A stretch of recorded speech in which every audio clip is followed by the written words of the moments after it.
Jonah, do you have any right to be angry? If you notice, God has to ask him the question twice.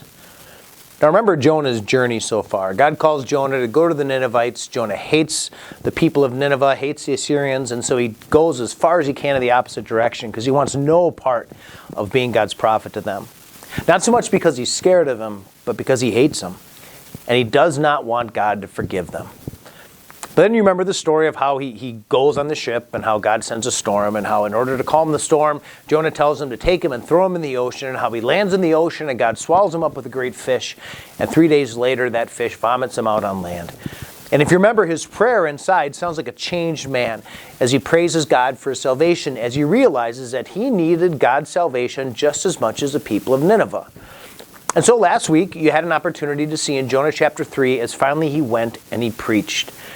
And he had more success than maybe any other Old Testament prophet in the Bible because it says the whole city came to the faith, that they all repented. And yet, we find Jonah furious, sitting outside of the city, so mad at God himself. Here's what it says. When God saw what they did and how they turned their evil ways, he relented and did not bring on them the destruction he had threatened. But to Jonah this seemed very wrong, and he became angry. He prayed to the Lord, "Isn't this what I said, Lord, when I was still at home? This is what I tried to forestall by fleeing to Tarshish. I knew that you're a gracious and compassionate God, slow to anger and abounding in love, a God who relents from sending calamity. Now, Lord, take my life, for it is better for me to die than to live." But the Lord replied, "Is it right for you to be angry?" Literally, do you know what it says? It says that to Jonah, this was a great, great evil. And what was so evil? What was so evil to Jonah was that God forgave the people he hated, that he had not forgiven. That was the thing that offended him. That was made him so angry. You see, there is a place for longing for God's justice. That can be proper, that can be right. But there is a big difference between wanting God's justice and wanting revenge. And Jonah wanted revenge. For all the hardship the Assyrians had carried out upon his people, for all the horrors of war he had probably seen with his own eyes, he wanted those people to suffer. And when God forgave them, it made Jonah so angry he wanted to die. And so in order for God to get Jonah to see his point, he had to give Jonah something to love. And so God provides this plant that it says grows up and offers him shade, relief from the hot sun. And it says Jonah is so happy about the plant. And then God provides the worm to eat the plant.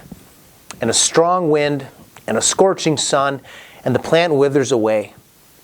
And it says Jonah is so angry he wants to die. And we read this exchange.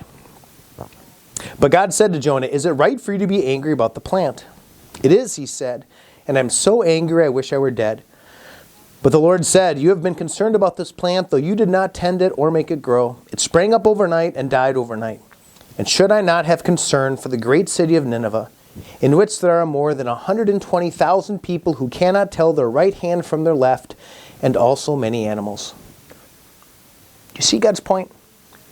I mean, if that's how Jonah felt about a plant that he didn't tend, that he didn't plant, that he had no part in producing, and yet that God produced, well, then why shouldn't God feel that way about a whole city of men, women, and children, 120,000, not to mention all the animals? And so he asked him that question again. Have you any right to be angry? You see, God had to show Jonah that even though Jonah was still angry with the people of Assyria, God loved those people. He sent his son Jesus to die for those people. He wanted those people to be with him in heaven. He wanted Jonah to understand that if God forgives, so do we. To this day, God asks us that same question. Do we have any right to be angry? As we ponder old judges, as we think about our anger, as we think about our prejudices and the things that people have done for us, to remember the love of a God who wants that person in heaven as much as he wants you there. To remember, like Jonah, that we need God's salvation just as much as they, and to see the beauty of God's forgiveness. Today in your lesson, you'll have an opportunity to talk about that struggle to forgive and the forgiveness that is ours in Christ. God's blessings on your study.